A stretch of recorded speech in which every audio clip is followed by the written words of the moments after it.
우리의 무기는 십자가입니다. 십자가가 우리를 살려냈습니다. 십자가 위에서 흘리신 예수님의 보혈이 땅끝까지 흘러서 그 예수님을 바라보는 모든 사람들을 살려내시고 하나님의 생명으로 더딥혀주는 줄 믿습니다. 이번 주와 다음 주는 그동안 해왔던 산상설교를 잠시 멈추려고 합니다. 아쉽지만 그 이유는 이번 주와 다음 주가 우리 예수 믿는 사람들에게 가장 중요한 절기인 고난주간과 부활주일이기 때문입니다. 그래서 잠시 멈추고 이 절기가 주는 메시지에 집중해 보려고 합니다. 오늘은 그 고난주간이 시작되는 종려주일입니다. 종려나무 가지를 꺾어서, 여러분 종려나무 가지 알고 계시죠? 야자수 비슷하게 생긴 거, 그 나무 가지를 꺾어서 예수님께서 나귀를 타고 입성하실 때, 예루살렘으로 입성하실 때 꺾어서 막 이리저리로 흔듭니다. 호산나 호산나 다윗의 자손이여. 여러분, 호산나 호산나는 우리를 구원하소서, 우리를 구원하소서 주님이란 뜻입니다. 주 예수께서 왕으로 이제 예루살렘 가운데 들어오셨습니다. 그리고 그 한 주간 동안 십자가에서 달리실 준비를 하시고 이번 주 금요일, 성금요일 날 십자가에 달리십니다. 그것을 기념하는 주간이 고난주간입니다. 여러분, 이 고난주간은 2000년 교회사를 돌아보면 예수 믿는 선배님들, 믿음의 선배들이 얼마나 사랑하고 소중하게 다뤘는지 알 수 있습니다. 예수 믿는 사람이라고 한다면 전 세계에 흩어져 있는 2000년 동안 교회로 모여서 예수 믿는 사람들이 이 고난주간을 의미 있게 보냈다는 것이죠. 금식을 하며 예수께서 십자가에 달리시는 그 사건을 기념하니까, 묵상해야 되니까 자기 자신들도 역시 고난 가운데 들어가기 위해서 곡기를 끊었습니다. 그리고 성경을 열어서 묵상하는 거죠. 특별히 마태복음, 마가복음, 누가복음, 요한복음을 읽으며 보냈습니다. 그리고 그 성경 속에 나타나는 기독교 십자가의 교리와 부활 교리를 암송하고 묵상하고 서로를 가르치는 일로 이 기간을 보냈다는 거죠. 그래서 믿음의 선배님들은 이 고난주간 가운데 경건의 훈련을 했습니다. 여러분, 우리가 한 주간을 살고 또 1년을 살아가면서, 삶을 살아가면서 마음과 생각과 기와 입술이 얼마나 쉽게 더럽혀집니까? 해서는 안 되는 말들이 우리 입에 얼마나 많이 달려지는지, 들어서는 악한 생각들, 소리들을 얼마나 많이 듣는지, 보아서는 안 되는 장면들을 얼마나 많이 보게 되는지, 그래서 쉽게 더럽혀집니다. 벌써 한 해가 시작된 지 얼마 되지 않은 것 같지만 4개월이 지나가고 있습니다. 그동안 그 죄로 말미암아 영적으로 영성이 묻어지고 하나님을 예배하는 것, 그 기쁨을 잃어버리는 사람들이 얼마나 많은지 모릅니다. 그래서 이 고난주간 가운데 만물이 소생되는 그 절기인 이 봄의 이 절기 가운데에서 이 고난주간을 묵상을 하는 거죠. 십자가를 묵상하고 그분이 나를 살리기 위해서 흘리셨던 그 보혈을 묵상해냅니다. 그래서 관계가 회복이 되는 거죠. 주님을 더 깊이 집중하고 더 깊이 주님께로 나아가는 시간을 그들이 금식하면서 가졌다는 것이죠. 그러면 경건이 다시 일어나게 되어져 있습니다. 두 번째, 믿음의 선배님들은 이 고난주간을 어떻게 이용했냐면 자신들에게 다가오는 그 박해와 고난을 이기는 힘으로 사용했다는 겁니다. 십자가 위에서 우리 모두를 살려내시기 위해서 하나님의 아들이 죽으시는 사건을 묵상하면서 자신들에게 찾아오는 모든 고난을 이겨내는 것이지요. 세상을 변화시키기 시작했습니다. 그래서 우리 서연교회도 2000년 동안 모든 교회의 믿음의 선배님들이 걸었던 그것처럼 이번 주에 있을 이 고난주간을 특별하게 보내보려고 합니다. 여러분 플랜카드 보이시죠? 앞에 하나님이 세상을 이처럼 사랑하사. 고난주간 특별 새벽기도회가 내일부터 금요일까지 진행을 하려고 합니다. 그래서 이 기간에 믿음의 선배들이 했던 것처럼 혹시나 믿음이 약해져 있거나 경건의 훈련이 부족한 사람들은 나오시기를 바랍니다. 여러분, 예수 그리스도의 십자가 위에는 하나님의 사랑이 드러납니다. 십자가가 없으면 하나님의 사랑도 없다는 것을 의미하는 것이죠. 하나님의 사랑이 없으면 우리가 드리는 이 예배는 허무하게 끝이 나게 될 겁니다. 영원한 생명도 없고 영원한 천국도 낙원도 없다는 것이죠. 그냥 끝입니다. 끝장 나게 되는 것이죠. 그래서 우리는 이 고난주간의 십자가를 더 깊이 묵상해 와야 합니다. 특별히 여러분들 가운데 이 불평이나 핑계가 일어나는 분들이 있을 수 있습니다. 목사님 또 고난주간 하나 만들어가지고 성도들 또 모으시네. 아닙니다, 여러분. 2000년 동안 믿음의 선배들은 이 고난주간에 즐겨 모였고 즐겨 십자가를 묵상했고 그 하나님의 말씀을 묵상하면서 이 모든 고난과 세상을 이기고 세상을 변화시켰다는 것 꼭 잊지 마십시오. 특별히 집이 너무 먼신 분들은 예외를 둘 수 있습니다. 그러나 한 분 제가 소개해 드리겠습니다. 달성군에서 이번 주 새벽 기도회에 오실 분들이 여럿 계십니다. 그렇죠? 그러면 엄청 먼 거리에도 오시는 분이 계시기에 그분들보다 가까우신 분들은 아주 쉽게 오시기를 바랍니다. 어떤 분들은 이렇게 말씀하실 거예요.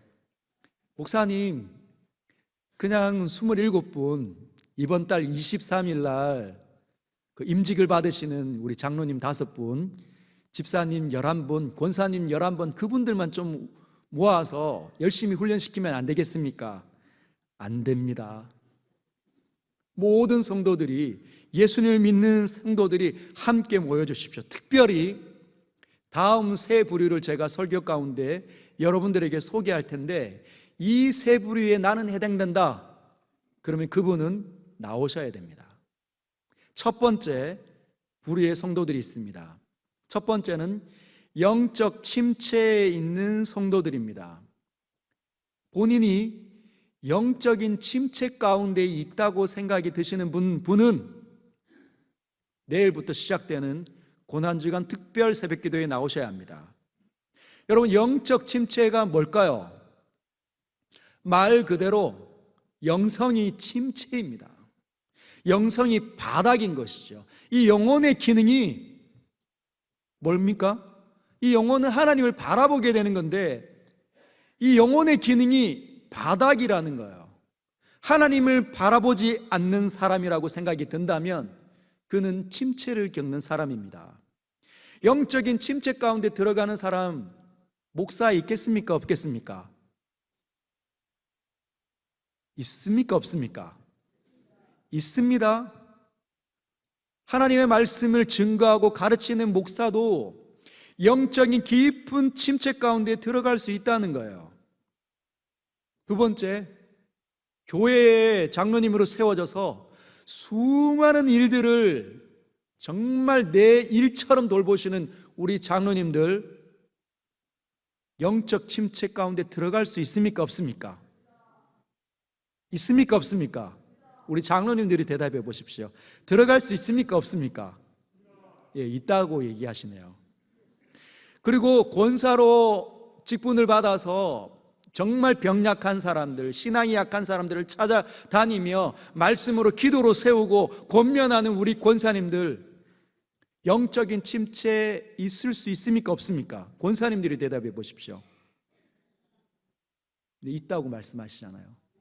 그러면 교회에 수많은 일들이 있죠. 행정적인 일들, 회계 일들, 주일학교, 또 부장, 이 수많은 어려운 일들을 또 감당해야 되는 집사님으로 부름받는 분들은 영적인 침체에 들어갈 수 있나요? 없나요? 있다는 거죠. 성도님들도 마찬가지입니다. 누구나 우리는 하나님의 백성이면서 영적인 깊은 침체 가운데 들어갈 수 있다는 것이죠. 하나님께서 우리를 살려내시고 난 다음에 우리에게서 보고 싶어하는 일 가운데 영적 침체의 모습이 있겠습니까? 없겠습니까? 없다는 거죠. 하나님께서 우리를 구원하신 목적은 이렇습니다.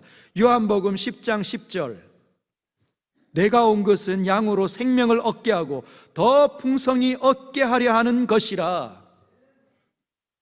여러분, 겨울을 지나는 그 나무를 보면 잎들이 다 떨어지고 마치 마른 가지처럼 그 겨울의 기간을 지나갑니다. 근데 죽어 있는 것 같죠? 근데 죽어 있는 것 같지만 여러분, 그것들이 지금의 이 봄 시즌을 맞이하면 그 가지 끝에서 꽃을 틔운다는 거예요. 그리고 이 연약해 보이는 연한 순과 같은 초록빛의 잎들을 마음껏 달기 시작합니다. 저와 여러분들이 오늘 교회를 출입하기 전에 아마 보았을 겁니다. 주변에 이렇게 많은 꽃들이 있는지, 그리고 마당 항뷰텐에 있는 가장 높은 나무가 이렇게 푸르게 변했는지 깨닫게 되는 거예요. 그것이 생명이라는 거죠. 말라 비틀어져 있는 하나님 없었던 사람들이 하나님을 만나면서 그렇게 생명력으로 가득 차지는 것을 하나님 보고 싶어 하신다는 겁니다. 그런데 영적 침체 가운데 들어가는 사람들은 증상이 있습니다. 하나님이 진짜 있는지 없는지 모르겠다, 도무지. 여러분, 목사인데 설교하고 하나님의 말씀을 가르치는 목사 입에서 목사님, 정말 하나님을 열심히 전도하고 소개했는데 제 삶을 보니 하나님이 진짜 있는지 없는지 모르겠습니다, 이렇게 말하시는 목사님들이 꽤 있다는 거예요. 얼마나 가슴이 아픈지. 그 목사님은 영적인 침체 가운데 있습니다. 근데 많은 성도님들도 영적 침체 가운데 있으면, 진짜 하나님이 있습니까? 하나님 어디 있습니까? 하나님 진짜 살아있는지 잘 모르겠습니다 하실 수 있다는 거죠. 그분이 찬양대를 섬기고 또 찬양팀 앞에서 기타를 메고 마음껏 하나님을 찬양하는데, 성경 공부 리더로서, 구역장으로서 하나님 말씀을 가르치고 인도하는데도 불구하고, 세례를 받고 방언을 하고 하나님의 놀라운 어떤 그 영적인 체험이 있음에도 불구하고 영적 침체 가운데 들어갈 수 있다는 겁니다. 근데 어떤 분은, 목사님, 저는요, 하나님은 진짜 사랑합니다. 하나님이 진짜 있는 것도 확실하게 믿습니다. 그런데 제 삶은 진짜 재미가 없어요. 목사님, 저는 진짜 고통스럽고 너무 슬픕니다, 제 인생이. 여러분, 하나님을 사랑하는데, 하나님을 만났는데, 하나님을 인정하는데 마음 상태가 고통스럽고 슬프면 그 사람은 생명력으로 가득 차 있는 겁니까? 아니면 영적 침체를 겪고 있는 겁니까? 영적인 침체 가운데 있는 거죠. 그래서 예배가 재미가 없습니다. 예배를 드려도 감동이 안 되고, 그래서 자기 자신이 너무 무력한 거예요. 예배를 드리는데 하나님 없는 것 같은데 이 예배가 정말 무슨 소용이 있을까? 다음 주는 안 나와야겠다, 그런 생각을 하시는 분이 있다는 거죠.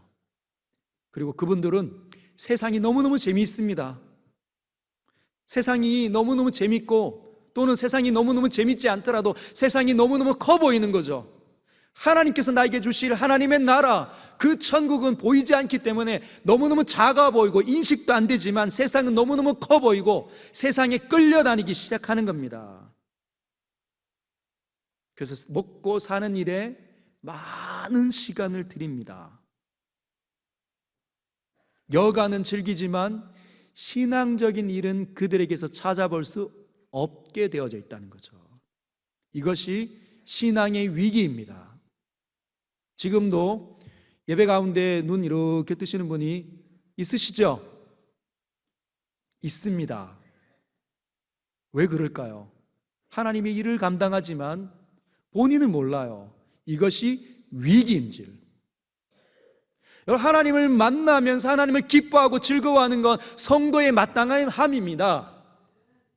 하나님 만났는데 십자가의 은혜가 부딪히는데 예배가 재미없을 수가 있겠습니까? 바쁘게 살지만 하나님의 능력이 나타날 수가 없습니다. 이런 분들은 내일 새벽 기도에, 내일부터 시작되는 새벽 기도에 꼭 나오시길 바랍니다. 여러분, 사도 바울이 로마서 5장 1절에 이렇게 이야기합니다. 그러므로 우리가 믿음으로 의롭다 하심을 받았으니 우리 주 예수 그리스도로 말미암아 하나님과 화평을 누려야 되는데 너무 지겨우면 그게 누리는 겁니까? 답답하면 그게 누리는 겁니까? 누려지지 않는 거죠. 아무리 누리고 싶어도 누려지지 않습니다. 우리의 힘으로 되는 게 아니라는 거예요. 구원은 우리에게서 시작된 것이 아닙니다. 그러하기에 다시 하나님 안으로 들어가 하나님의 은혜를 경험해야 다시 살아나는 거예요. 영적인 이 침체 가운데서 다시 뛰쳐나올 수 있습니다. 하나님 믿는 사람이 열정 하나 없이 하나님을 믿는 뜨거움이 일어나지 않는 채 신앙생활하면 얼마나 비참하겠습니까? 요한계시록 3장 16절에 예수님께서 그러한 사람들을 가르쳐 이렇게 이야기하십니다. 네가 이같이 미지근하여 뜨겁지도 아니하고 차지도 아니하니 내 입에서 너를 토하여 내리라. 토하여 내리라. 얼마나 무시무시한 말씀입니까? 여러분, 뛰쳐나오십시오. 예수께서 우리를 살려내시고 보고 싶어하는 건 이 세상을 신명나게 사는 겁니다.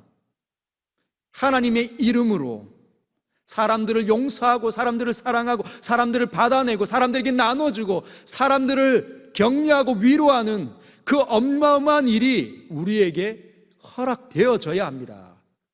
이 사람이 바로 영적 침체에 있지 않는 거죠. 은혜가 고갈되면 여러분, 내 마음도 감당하기 어렵습니다. 은혜가 고갈되면 나 하나도 감당하기 어렵습니다. 그래서 남편은 고사하고 자녀들도 감당할 수가 없는 거죠. 미워 죽겠습니다. 여차하면 던져버리고 싶고 여차하면 도망가고 싶고 여차하면 다 버리고 싶은 그 사람들. 근데 성도들이 그러면 안 된다는 거예요. 성도는 은혜를 경험하고 있어야 합니다. 은혜가 흘러야 합니다. 강 같은 평화가 나에게 넘쳐야 된다는 거죠. 할렐루야. 그 일이 일어나기를 주님의 이름으로 축복합니다. 힘들겠지만 결단하십시오. 내일부터 한 주 동안만이라도 새벽을 깨우시길 바랍니다. 여러분들 가운데 핑계가 일어날 수 있습니다. 아, 진짜 피곤한데. 여러분, 한 주 동안 피곤해도 괜찮습니다. 1년 365일 하나님께 집중하고 새벽교회 새벽을 깨우는 일 전혀 하지 않았는데 이번 한 주 동안 주님 앞에 내 마음을 쏟아서 주님을 영화롭게 해보시길 축복합니다. 나태함과 게으름과 싸워 이기십시오. 혹시나 집이 진짜 멀어서 어려우신 분들은 휴대폰을 여시고 와이파이가 접속되는 곳에서 휴대폰으로 고난주간 같이 참여해 주십시오. 두 번째 부류가 있습니다. 첫 번째는 영적 침체에 있는 분들은 반드시 고난주간을 활용하십시오. 은혜를 다시 경험하지 못하면 우리는 진짜 불쌍한 사람들입니다. 다 은혜를 누리는데 나만 못 누린다. 정말 불쌍한 거죠. 두 번째는 본인이 영적 어린아이라고 생각이 드시는 성도님들은 내일부터 시작되는 고난주간 특별 새벽기도에 나오셔야 합니다. 여러분, 영적 어린아이는 구원을 받았지만 자라지 않은 거예요. 어디가 자라지 않았을까요? 여러분, 예수 믿고 난 다음에 사람이 제일 쉽게 바뀌는 곳이 어디입니까? 입이죠. 입이 하나님 없으면 늘 원망하고 불평하고 핑계대고 남을 탓합니다. 왜? 하나님이 없으니까. 하나님이 안 보이니까, 하나님이 인정이 되지 않으니까 자신 혼자밖에 없는 거죠. 그런데 나에게 닥쳐오는 그 고난은 어떻게 해석이 됩니까? 고난이 많으면 많을수록 우울감이 더 많고 공황 증세에 빠지고 정말 살기 어렵잖아요. 그러면 원망하고 불평하고 입을 삐죽삐죽거리고 남에게 탓을 해야 견뎌낼 수 있는 거거든요. 그런데 그 하나님 없는 사람이 하나님 만나면 입술이 제일 먼저 바뀝니다. 왜? 하나님이 보이니까. 나를 지키시는 분이 계심을 내가 인정이 되니까 이제 내 상황을 다르게 해석이 되는 거예요. 그래서 내게 있는 사람들이 그때 비로소 받아내는 겁니다. 아유, 괜찮습니다. 다 인생이 그렇죠. 뭐 하나님이 계시잖아요. 말이 바뀌기 시작합니다. 남을 탓하는 것, 이거 당신 때문이야, 이거 당신 때문이야 라고 했던 말이 하나님께서 알 수는 없지만 하나님의 손에 있지 않습니까? 인정합니다. 주님 이 고난을 통과하게 해주십시오. 그래서 입이 바뀌어야 되는데 입술이 안 바뀌는 거예요. 안 자란 거죠. 여전히 남을 탓하고 남과 싸우고 이해가 안 되면 불평하고 그렇게 하는 거죠. 행동이 자라야 되는데 자라지 않는 겁니다. 사고가 자라야 되는데 사고가 자라지 않는 거예요. 마음에 미움이 일어나면 오래가는 사람들은 영적인 어린아이입니다. 왜 그럴까요?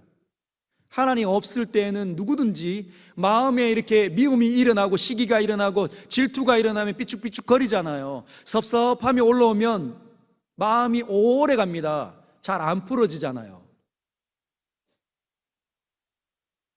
근데 예수 믿고 난 다음에 어떤 계기인지는 모르지만 안 자라버린 거예요.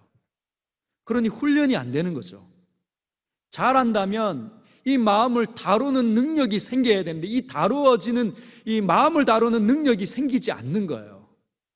네, 예수 믿지 않는 상태나 지금이나 별반 다르지 않게 마음이 섭섭하면 화가 일어나고 잘 삐지고 오래 가는 사람들은 자라지 않은 사람들입니다.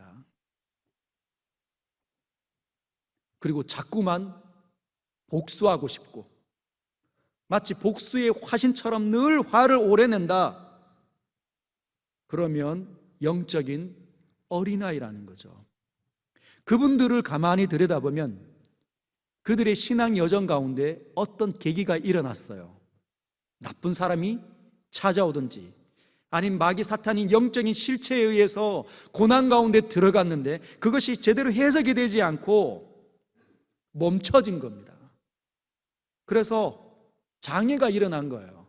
신앙생활을 시작한 지가 오래되었는데 그 장애를 입고 난 다음부터 늘 그냥 안 자란 거죠. 늘 누워있는 사람하고 비슷합니다. 그런 분들은 영적인 결핍이 있기 때문에 내일부터 시작되는 고난주간을 깨뜨려 보십시오. 여러분, 사람이 달라지는 건 은혜가 주어져야 달라집니다. 은혜를 받아야 다시 살아납니다.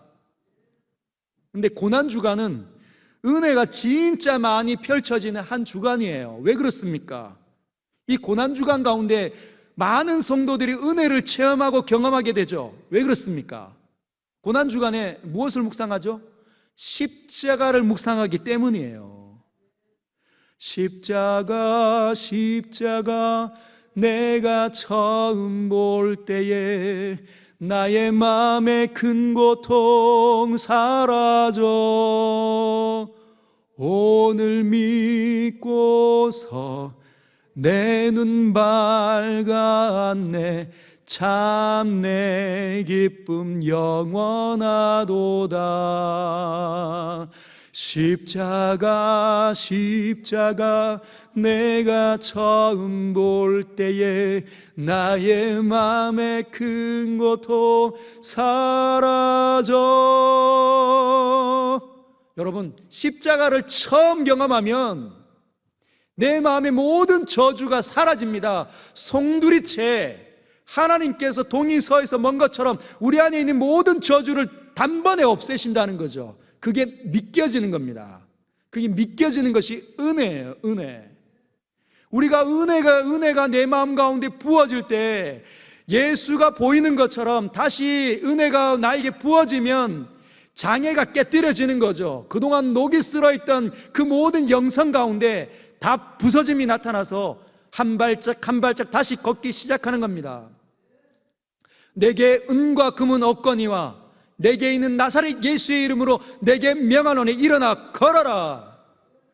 주님의 말씀이 고난주간 가운데 깊이 묵상이 되면 움직여집니다.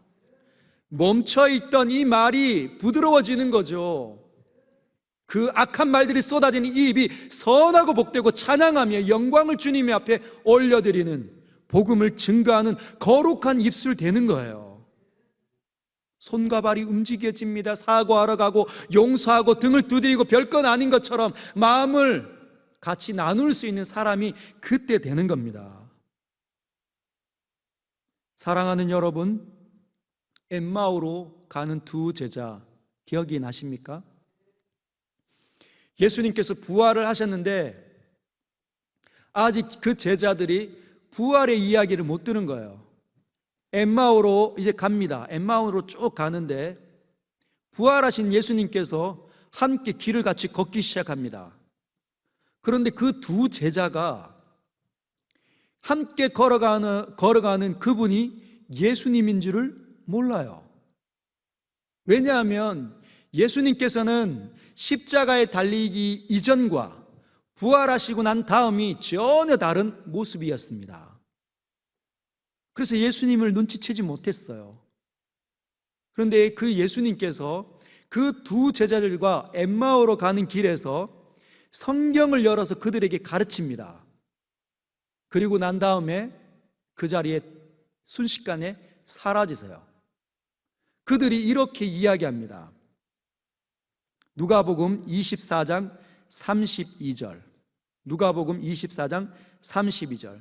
그들이 서로 말하되 길에서 우리에게 말씀하시고 우리에게 성경을 풀어주실 때에 우리 속에서 마음이 뜨겁지 아니하더냐 하고, 예수님이 찾아오시면 그 사람 마음이 냉랭하던 사람이 뜨거워지기 시작한다는 거죠.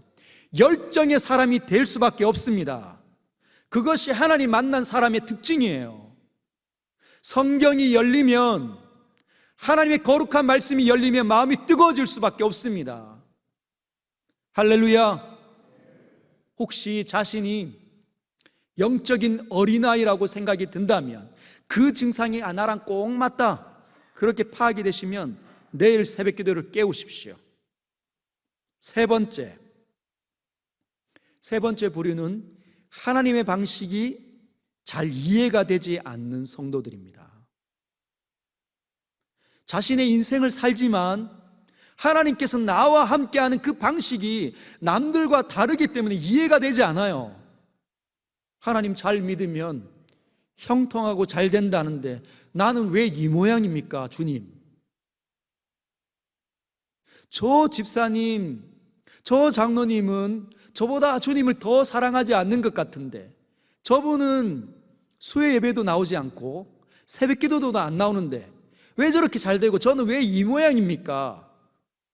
왜 이 모양이죠?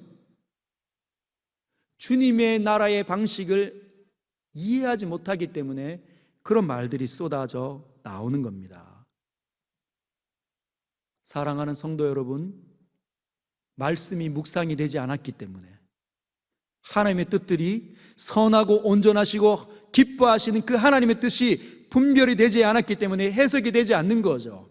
자신의 삶이 해석이 되지 않는 겁니다. 그래서 늘 힘들고 늘 답답하고 늘 깝깝한, 늘 절망스럽고 늘 슬픈 인생을 살 수밖에 없는 거죠. 왜 이해가 되지 않습니까? 기도를 안 하니까. 어떤 분들은 하나님, 왜 이 일이 일어납니까? 왜 주님 저는 이렇게 박하게 대해야 하십니까? 저 사람 저렇게 후대해야 하시고 저는 무엇 때문에 이렇게 힘든 고난의 길을 통과해야 합니까? 묻는데 한두 마디 하면 끝이에요. 여러분, 그렇게 기도 생활하면 하나님께서 대답하시지 않습니다. 사랑하는 우리 아내 성도님들, 한번 기억해 보십시오. 왜 남편의 사과를 받지 않습니까? 남편들의 사과가 성의가 없기 때문에, 진심이 안 담겨 있으니까. 마음이 토라졌는데, 마음이 나빠졌는데, 남편 때문에 마음이 나빠지고 마음이 어두워졌는데 남편이 사과하고 용서를 구하는데 대충 한다는 거예요. 그러니 아내들이 어떻게 이야기하죠? 당신은 너무 성의가 없어, 진심이 안 담겨 있어서 마음이 풀어지지가 않아. 우리의 기도도 마찬가지입니다. 진심이 안 담겨져 있는 거죠. 하나님을 인정하거나 하나님을 사랑하거나 하나님을 추구하지 않는 삶을 사니까 이 세상의 일들이 도무지 이해가 되지 않는 거죠. 하나님께서 나와 함께 하신다는 수많은 약속들이 나에게 부딪혀 오지 않으니까 이해가 되지 않는 겁니다. 그런 분들은 내일부터 시작되는 고난주간 특별 새벽기도에 깨우십시오. 그래서 말씀 가운데 다시 들어가시고 말씀을 의지하시고 그 말씀을 의지해서 한번 기도해 보시길 바랍니다. 하나님 반드시 답을 주십니다. 그래서 저는 이번 고난주간에 여러분들과 함께 예수님을 묵상하려고 합니다. 예수님이 십자가를 더 깊이 묵상해 보려고 합니다. 특별히 예수님께서 십자가 위에서 하셨던 가상칠언, 십자가 위에서 하나님께서 남기셨던 7마디의 말씀을 묵상하려고 합니다. 여러분, 하가 기억나시죠? 하가. 한번 따라할까요? 하가. 이 하가가 어디에 쓰여졌다고요? 오직 여호와의 율법을 즐거워하여 그의 율법을 주야로 묵상하는도다 할 때 그 묵상이 하가입니다. 하가. 이 하가는 사자가 먹이를 꽉 잡아서 움켜쥐고 하이에나나 다른 사나운 동물이 뺏어가지 못하도록 으르렁거리는 거죠. 으르렁. 눈을 사납게 지켜두고 말씀을 내가 잡고 도무지 뺏기지 않겠다라는 그런 각오가 하가입니다. 하가. 히브리적인 개념으로 중얼중얼거리다, 읊조리다. 십자가 위에서 예수님께서 남기셨던 그 7마디가 무슨 의미인지 하가해 보려고 합니다. 한 주 동안. 그래서 여러분들은 결심을 해 주십시오. 정말 나올 수 있는 환경이 안 되니까, 차량도 없고 몸이 아프시고 또 집도 너무 멀고 환경이 도저히 안 만들어지시는 분들은 온라인으로 참여하십시오. 그러나 환경이 되시는 분들은 결단하십시오. 내가 정말 주님 앞에 이 고난주간은 정성을 다하여 하나님께 집중하리라. 새벽을 깨워주시길 부탁드립니다. 가상칠언 한번 살펴볼까요? 누가복음 23장 34절. 누가복음 23장 34절. 여러분들 한번 보시면 됩니다. 같이 읽겠습니다. 시작. 이에 예수께서 이르시되 아버지 저들을 사하여 주옵소서 자기들이 하는 것을 알지 못함이니이다 하시더라. 네, 거기까지. 이 구절을 첫날에 묵상하려고 합니다. 내일 이 구절을 묵상하려고 하니 여러분들은 집요하게 집에 가셔서 한번 들여다보십시오. 이 구절에 어떤 하나님의 비밀들이 담겨져 있는지. 두 번째, 누가복음 23장 43절 같이 읽겠습니다. 시작. 예수께서 이르시되 내가 진실로 내게 이르노니 오늘 내가 나와 함께 낙원에 있으리라 하시니라. 아멘. 세 번째, 요한복음 19장 26절에서 27절. 요한복음 19장 26절 27절 읽겠습니다. 시작. 예수께서 자기의 어머니와 사랑하시는 제자가 곁에 서 있는 것을 보시고 자기 어머니께 말씀하시되 여자여 보소서 아들이니이다 하시고 또 그 제자에게 이르시되 보라 내 어머니라 하신대 그때부터 그 제자가 자기 집에 모시니라. 네 번째, 마태복음 27장 46절 말씀 같이 읽겠습니다. 시작. 제9시쯤에 예수께서 크게 소리질러 이르시되 엘리 엘리 라마 사박다니 하시니 이는 곧 나의 하나님 나의 하나님 어찌하여 나를 버리셨나이까 하는 뜻이라. 아멘. 다섯 번째, 요한복음 19장 28절. 요한복음 19장 28절 읽겠습니다. 시작. 그 후에 예수께서 이 모든 일이 이미 이루어진 줄 아시고 성경을 응하게 하려 하사 이르시되 내가 목마르다 하시니. 아멘. 여섯 번째, 요한복음 19장 30절 시작. 예수께서 신 포도주를 받으신 후에 이르시되 다 이루었다 하시고 머리를 숙이니 영원히 떠나가시니라. 아멘. 일곱 번째, 누가복음 23장 46절 같이 읽겠습니다. 시작. 예수께서 큰 소리로 불러 이르시되 아버지 내 영혼을 아버지 손에 부탁하나이다 하고 이 말씀을 하신 후 숨지시니라. 아멘. 사랑하는 여러분, 복음을 전하십니까? 복음을 전한다는 말은 십자가를 지신 예수님을 전한다는 뜻입니다. 다른 말은 우리가 복음을 들었다는 뜻은 십자가에 달리신 예수님을 만났다는 것을 의미한다는 거죠. 그래서 십자가를 빼고 예수님을 설명할 길이 없습니다. 십자가를 빼고 복음을 이야기할 수가 없다는 것이죠. 기독교를 전혀 이해할 수 없습니다. 십자가 위에 하나님의 사랑이 나타나기 때문이라는 거죠. 하나님의 사랑이 십자가에서 드러나고 십자가 위에는 하나님의 용서와 자비가 드러나며 십자가 위에는 하나님의 진노하심이 나타나고 인간이 처한 영원한 절망이 나타납니다. 십자가 위에는 치유와 회복이 나타나고 십자가 위에는 영생과 하나님의 나라 천국이 드러나게 된다는 것이요, 십자가에는 이 위대한 진리들이 나타나 있습니다.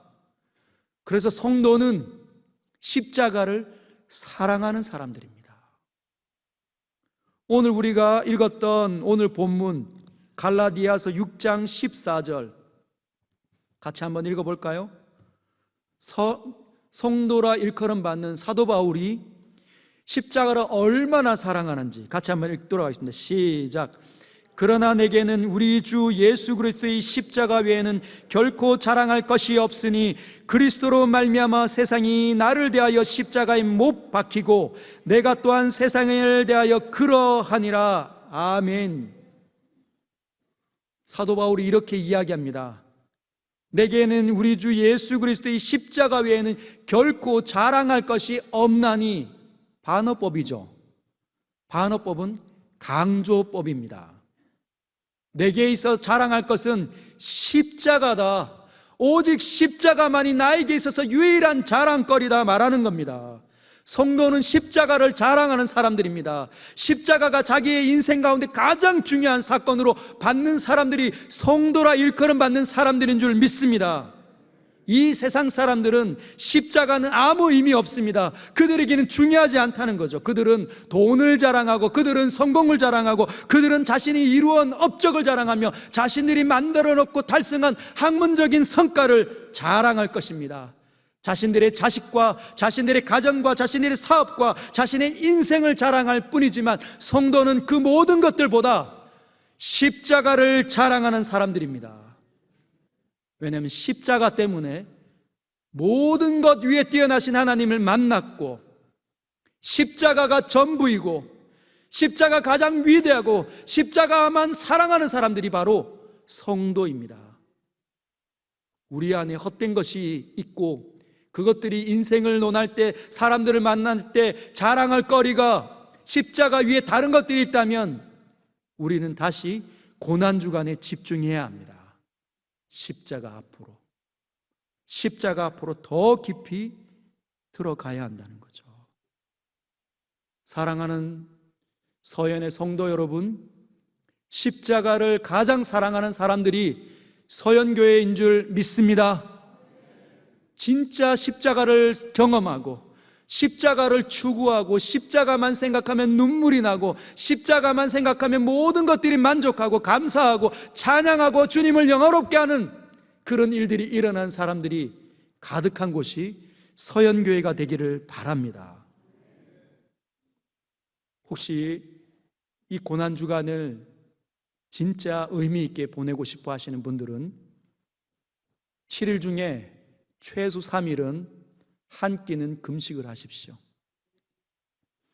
그리고 여러분들이 작정한 그 부활 헌금 가운데 그 식비인 그 비용을 포함시켜서 하나님께 드리십시오. 우리가 예수 그리스도의 고난을 그것으로 채울 수는 없지만 주님, 제가 주님을 이렇게 집중하려고 애를 썼습니다. 주님, 제 인생을 구원하신 주님을 사랑하는 마음으로 고난에 동참합니다. 주님 함께 해주십시오. 그렇게 부활절을 맞이하시기를 주님의 이름으로 축복합니다.